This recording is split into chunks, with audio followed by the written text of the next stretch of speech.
এমন এক দেবী যিনি সন্তুষ্ট হন উচ্ছিষ্ট ভোগে।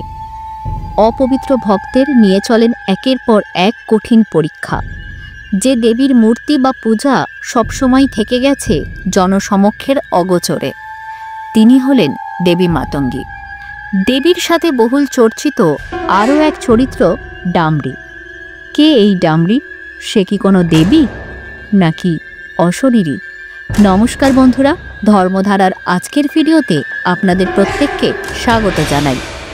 আজকের ভিডিওতে আমরা জানব রহস্যময় তান্ত্রিক দেবী মাতঙ্গীর আসল পরিচয়, পৌরাণিক উৎস এবং তন্ত্র সাধনায় গুরুত্ব। তাই সম্পূর্ণ ভিডিওটি মনোযোগ সহকারে দেখুন। ভালো লাগলে লাইক করুন এবং আপনাদের মতামত নিচের কমেন্ট বক্সে অবশ্যই জানাবেন। চলুন তবে শুরু করা যাক।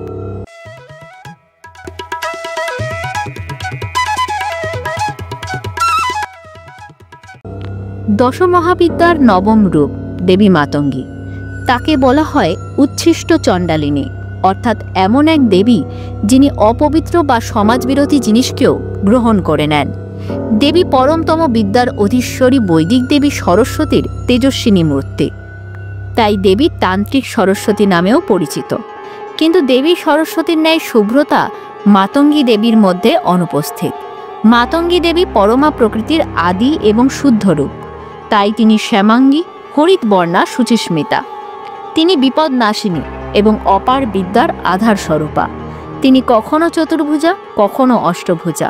দেবী কখনো ধারণ করেন অস্ত্র, আবার কখনো বা তার চতুর্হস্তে শোভা পায় চতুর্বেদ। দেবীর ত্রিনয়ন সুচারুভাবে স্থাপিত। দেবী কখনো অসুর দলনী, কখনো আবার বরদাত্রী, কখনো আবার ছলনাময়ী। দেবী মাতঙ্গীর পুজো বৌদ্ধতন্ত্র মতেও প্রচলিত। কথিত আছে যে কৃষ্ণানন্দ আগমবাগীশ প্রথম এই দেবীকে তিব্বত থেকে ভারতবর্ষে এনে পূজা শুরু করেন। দেবীর উৎস নিয়ে কয়েকটি টুকরো টুকরো উপাখ্যান পাওয়া যায়। একবার পিত্রালয়ে যাওয়ার জন্য প্রস্তুত হলেন দেবী পার্বতী। মহাদেবকেও অনুরোধ করলেন, কিন্তু দেবাদিদেব তো বিনা নিমন্ত্রণে কোথাও যান না। এখানেও সেই আদর্শের অমর্যাদা হয়নি। মহাদেব মহাদেবীর এই অনুরোধ গ্রহণ করলেন না, কিন্তু দেবীকে এই বলে আশ্বস্ত করলেন যে পার্বতীকে পুনরায় ফিরিয়ে আনতে তিনি অবশ্যই হিমালয়ের ভবনে যাবেন। অগত্যা দেবী প্রসন্ন বদনা হয়ে পিতৃগৃহে চলে গেলেন। বহুদিন অতিবাহিত হয়ে গেল, তবু দেবী ফিরলেন না কৈলাসে। তখন মহাদেবের খেয়াল হলো তার পূর্ব প্রদত্ত প্রতিশ্রুতির কথা। তৎক্ষণাৎ চললেন তিনি হিমালয়ে, কিন্তু স্বরূপে নয়, এক সামান্য মণিকারের বেশে। পার্বতীর কাছে মণিকার রূপী মহাদেব এলেন সাজ সরঞ্জাম প্রসাধনের দ্রব্য বিক্রয় করতে। পার্বতী মণিকারের থেকে কিছু রত্নহার সংগ্রহ করে তার মূল্য জানতে চাইলেন। মণিকার তখন সহাস্যে জানালেন তার দ্রব্যের বিনিময়ে তিনি পার্বতীর সাথে মিলিত হতে চান। রুষ্ট হয়ে দেবী তাকে অভিশাপ দিতে উদ্যত হলে হঠাৎ অনুধাবন করতে পারলেন এই মণিকার অন্য কেউ নয়, বরং ছদ্মবেশী ভোলানাথ। ক্রোধমোচন করে পার্বতী মণিকারকে বললেন যে যথাসময়ে তিনি মিলিত হবেন।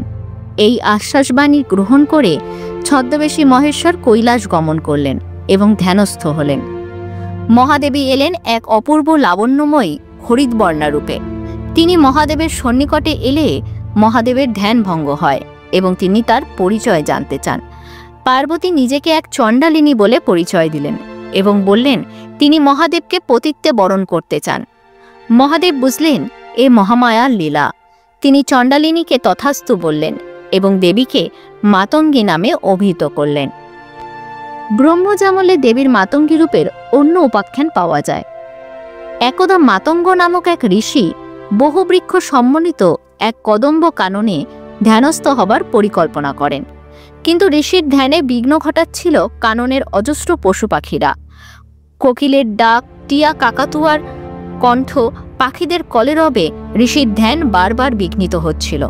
তখন ঋষি মাতঙ্গ ত্রিপুরা সুন্দরী দেবীর জপস্তুতি আরম্ভ করলেন, এই বাসনায় যাতে তিনি ওই কাননের সকল প্রাণীকে নিজের বশীভূত করতে পারেন। আরাধনায় তুষ্ট হয়ে দেবী ত্রিপুরা সুন্দরীর এলেন এক চণ্ডালিনীর বেশে, ঋষির অভীষ্ট পূরণকারিণী রূপে। কিন্তু দেবীর শর্ত ছিল যে ঋষি নিজে কখনো প্রাণীদের বশ করতে পারবেন না, তাই স্বয়ং মহাদেবী তার আশ্রমে তার কন্যা রূপে আবির্ভূতা হবেন। সেই করবে সমগ্র প্রকৃতির নিয়ন্ত্রণ। এই মর্মে দেবী বিদায় নিলেন এবং আবির্ভূতা হলেন মাতঙ্গ মুনির কন্যা রূপে। ঋষি তার নামকরণ করলেন মাতঙ্গী। মার্কণ্ডেয় পুরাণে পাওয়া যায় দেবী মাতঙ্গীর অপর একটি উপাখ্যান। সেখানে তিনি অসুর দলনে। একদা মতঙ্গাসুর নামক এক দৈত্য মহাদেবের কঠোর তপস্যা আরম্ভ করল।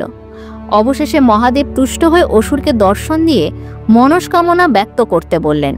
অসুর বলল তাকে এমন ক্ষমতা প্রদান করতে যাতে এ জগতের কোনো প্রাণী তার বিনাশ সাধন না করতে পারে এবং কোনো শুদ্ধাচারে পূজিত দেবতাও তার ক্ষমতান্ত করতে পারবেন না। মহাদেব তাকে এই বরই দিলেন। অতঃপর শুরু হলো তাণ্ডব। মতঙ্গাসুর আক্রমণ করল মর্তলোকে।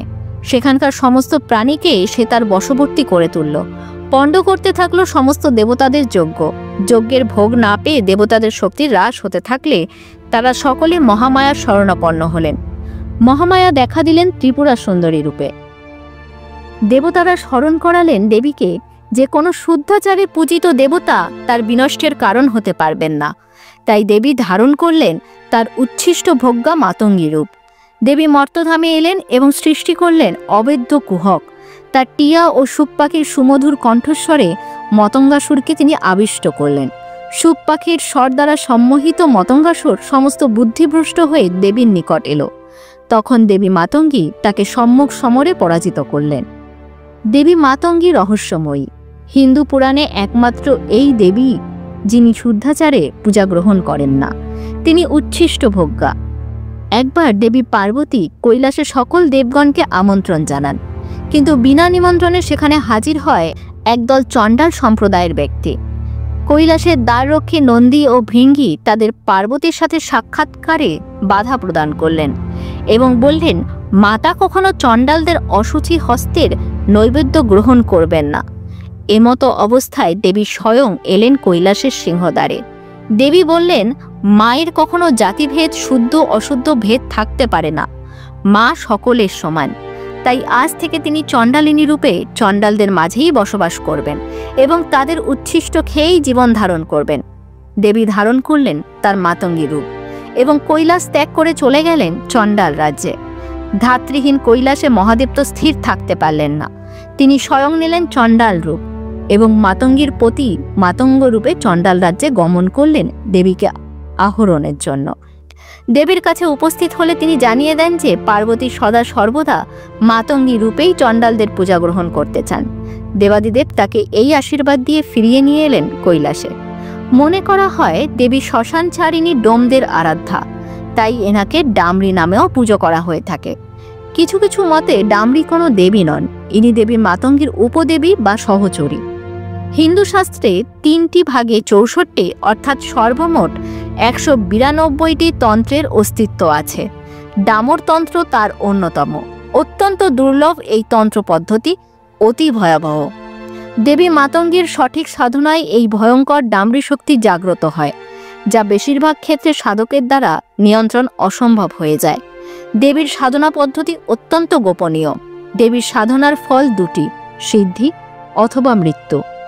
দশমহাবিদ্যার মধ্যে নবম বিদ্যা মাতঙ্গীকে সিদ্ধবিদ্যা বলা হয়, কারণ ইনার মন্ত্র শতসিদ্ধ, মাত্র সহস্র জবেই ফলাফল দেয়। তাই ইনি সাধকগণের কাছে বিশেষ প্রিয় দেবী। সাধকের মত্ত মনকে শান্ত করেন ও অসাধককে মোহে মত্ত করেন বলেই তো ইনি মাতঙ্গী। মহামায়ার এক মায়াবী রূপ এই দেবী। সংসারী গৃহে এই দেবীর পূজা অসম্ভব। উপযোগী গুরুর সাহায্যেই দেবীর আরাধনা করা সম্ভব। আজকের ভিডিও এই পর্যন্তই। ভিডিওটি ভালো লেগে থাকলে এক্ষুনি আমাদের চ্যানেলটিকে সাবস্ক্রাইব করে রাখুন পরবর্তী ভিডিও সবার আগে দেখার জন্য। ধন্যবাদ।